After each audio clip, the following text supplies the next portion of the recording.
This is Johnny Dosco. Stay tuned for another Score Sheet podcast. Holy Kadelka!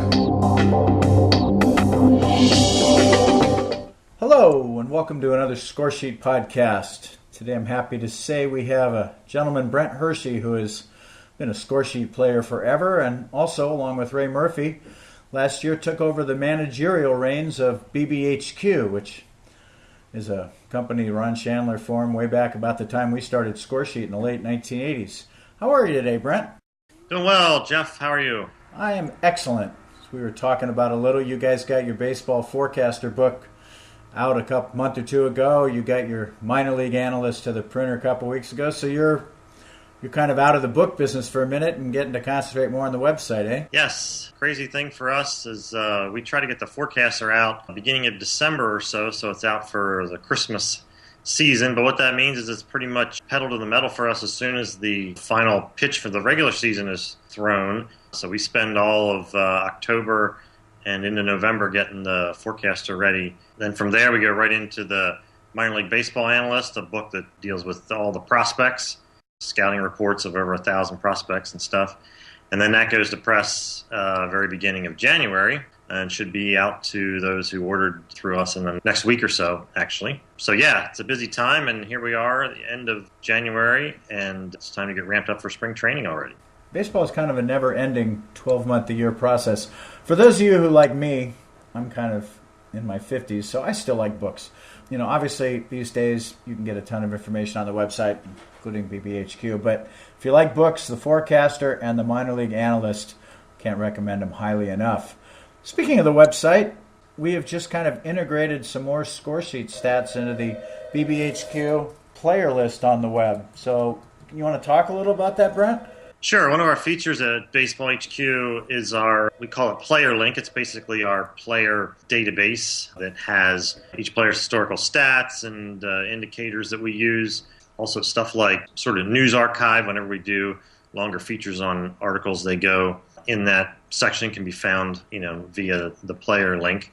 The thing we added this year, with your help there at Score Sheet, is we gave each hitter a Score Sheet tab that includes their fielding range on there, then that'll be updated throughout the season as guys qualify at new positions. And the other thing is that it applies your platoon splits to our projections files for batting average, on-base percentage, slugging percentage, and OPS. So the thing that many of us have done in the past, and many of us Score Sheet players, taken those platoon splits that you guys have always provided at the beginning of every year and apply those to out in Baseball HQ or anyone else's set of projections. We now have that automatically done for readers and customers there right on the website. So I think it's going to make drafting easier for those that are subscribers of Baseball HQ, as well as setting lineups to see with a click or so how much those platoon splits affect players' performance or projected performance against both right-handed and left-handed pitching. So we're excited about that. I think it's a neat integration. Yeah, I think it'll save some time. For any of you that might not have played Score Sheet before, on our lineup card, we have you set a lineup versus right-handed starting pitchers and a different lineup, if you want, versus left-handed starting pitchers. And then we use players' platoon splits in the last 2 years to adjust their weekly stats. So a player that's had a very small platoon split the last 2 years, he's going to bat pretty much the same against righties and lefties. But most players, especially left-handed batters, generally have pretty big platoon splits. If you really want to kind of get every edge you can, then reading those splits can be fairly helpful. And so doing things like this that make it easier, big help. For instance, Ryan Howard, even at his peak, I think an awful lot of Score Sheet managers didn't start him against left-handed pitchers because he had one of the biggest platoon splits in baseball. And I think that those are the kind of things that might win you an extra game or two. So if you come in one game out of first place, that might be the difference. And the Score Sheet, owners, we don't have his $25 million contract expectations, so we're allowed to sit him against lefties and get someone else in there that's more productive. The Phillies, unfortunately, me being from Philadelphia, don't have that luxury. At least they haven't exercised that quite yet. No, I think if Charlie Manuel had told Ryan Howard in a playoff game, guess what? You're not starting today, when he's making, like you said, $25 million a year, there would have been a riot in the clubhouse. But I think in Score Sheet, on your playoff lineup, it was very legitimate to start a right-handed hitting first baseman.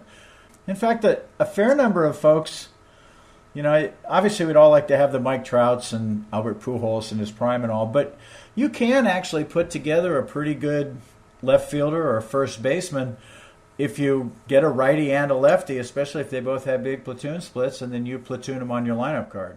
Yeah, I mean, that's something that I've done over the years. The trick is finding those matches, whether it's in your draft or during the year. But there's been times where you have it exactly right, where a lefty bat at any, at third base or whatever is much better against righties than lefties. And if you can find the opposite to do that, it really makes sense to platoon that. And it's a great feature of your game, of being able to set those lineups as separately against right-handers and left-handers. I mean, the other thing is you don't have to just straight platoon them, but the platoon splits can also help you set the lineup order. I mean, it may not be that you have an exact platoon partner, but there's many times, for me anyway, where middle lineup guy against a right-hander, like Howard or something like that, if I do have to play him against lefties, it really makes sense to move them down a couple notches at least, give those at bats to a better stick. No, I agree, especially against left-handed pitchers. Most of my lineups,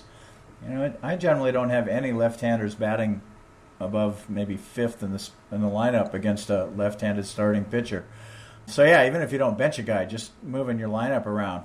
It's becoming a little bit of a lost art in the real major leagues, though, because with a 25-man roster limit, and all these teams are carrying like 13 pitchers these days. If you only have 12 hitters on your team, it's hard to platoon too many of them, because one or two are like backup catchers and backup infielders. You might only have one or two bench players who actually are real hitters. That is a function of the reality that we're in, teams carrying that many pitchers, and so it doesn't happen as frequently as you'd seen. But once in a while, you do see that teams apply that with a lot of success. So. Yeah, no, it works when they can do it. Well, I think that, we've been touting the BBHQ website for years for folks that want projection systems both for their draft and also just during the season if you're thinking about trades or lineup moves. But I think the fact that you guys are working with us to try to add more score sheet specific stuff that'll save time and make the player list on your site more valuable, I think it's just another reason for score sheet customers to check out the site. As you and I have talked before, we have there's a lot of similarities between both of our customer bases in that looking for a different approach to either the game itself, which you provide with your format, or a different approach to statistical evaluation, which we try to break down to a player's individual skill level, not just judges season on RBIs and runs scored and that sort of thing, which rotisserie folks do. But we try to judge a player's value and provide projections on what we think a player is going to do on these other metrics, some of which are on-base percentage and that kind of thing, but also strikeout to walk percentage or for pitchers and hitters. There's definitely some synergy there between the customers we have here at Baseball HQ as well as your score sheet group. Yeah, I think compared to a lot of rotisserie players or a lot of rotisserie sites, our customers, yours and mine, probably a little more number-oriented.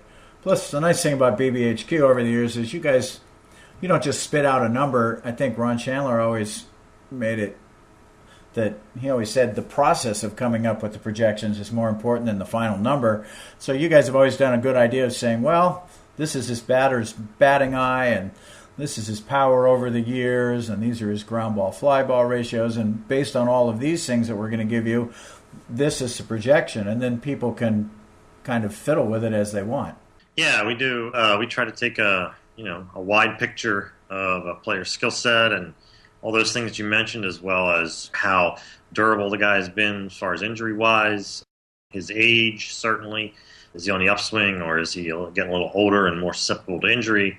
All that sort of stuff plays into the projections and analysis that we do on the site. Yeah. Well, given all that, do you have a couple players that specifically you'd like to talk about, either that you think might outperform or underperform kind of the general perception of them? There are several. I think one of the things to keep in mind as we're getting into, obviously, draft season here for Scoresheet is that it is important to kind of erase our short-term memories, especially as some of the guys that really let us down going into last year. So while there's holes in the games and risks on some of these players, a couple players like B.J. Upton, C.C. Sabathia, that really underperformed last year, do both still have the possibility of, and likelihood actually, of bouncing back to some extent of what we've seen before. And I think it's important for us to realize that the longer history of a player's career and his developing skill set can be more indicative of how he's going to perform than just the latest data point, which is last year. So I just encourage people to, I'm not saying recommending these players for every situation, but allow yourself to not be colored as much by that player that burnt you last year. And that's just two examples of that. A couple guys that I like to have better years perhaps than what we think. The numbers show that Jason Hayward really still has considerable upside. He's still just 24 years old, had some injury stuff last year that held him back a little bit, but I really think that he has the potential to continue to be kind of a cornerstone player and a well-rounded one for score sheet purposes. Earlier on in his career, the fact that he had a lot of ground balls sort of held him back. In the past year or so, we've seen that switch over and hit more fly balls, which is going to help his power numbers. So Hayward is one. On the pitching side, a guy that Baseball HQ has been touting for a year or so is Cleveland Indians pitcher Corey Kluber, sort of an under-the-radar guy at this point, but all the skills we look at as far as walk rate and strikeout rate are very positive for Kluber. We have a metric called base performance value, which tries to kind of sum up all players' skills in sort of one number. And he's been, for the past couple of years, consistently scoring as a top-tier starting pitcher. And I think he's one that hasn't gotten a whole lot of press or hype behind him, so it might be someone that you can sort of pick in the mid-rounds and sort of slot in the middle of your score sheet rotation. I think it has some upside. Another sort of under-the-radar guy that showed some decent skills the end of last year is the Angels outfielder Cole Calhoun. Has some power, and it appears that with the trades of Trumbo and Borges out there, that they've sort of cleared some space for him. He's not going to be, I don't think, a superstar in any sense, but a solid regular guy continuing to learn how to get on base and provide some power in there. Those are just three guys I think have a chance to do well, perhaps better than what we think at this point.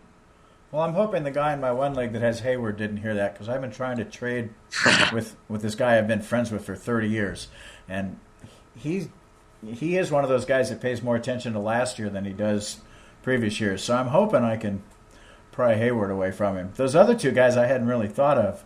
I mean, I've always said, and a lot of us have always said, it's hard to win a fantasy championship in round 1 or 2 because everybody's taking good players there. So your player might be a little better or a little worse, but they're not going to outperform their first-round value much. But if you can get a guy in the 16th round that becomes more than just a backup outfielder but gets 400 plate appearances of 800 OPS for you, that's where you really can differentiate. So guys that you just mentioned, Kluber, Calhoun, those are the kind of guys that you're getting in the late rounds when other people are getting just roster fill. Yep, I had experience with that with my score sheet team last year. It took, I don't know what round I took him in, but Josh Donaldson, for instance, was a guy that was, seems like a no-brainer now, but this time last year was definitely undervalued, had shown, a little bit of signs that he could become a good hitter, but obviously nothing to the extent of last year.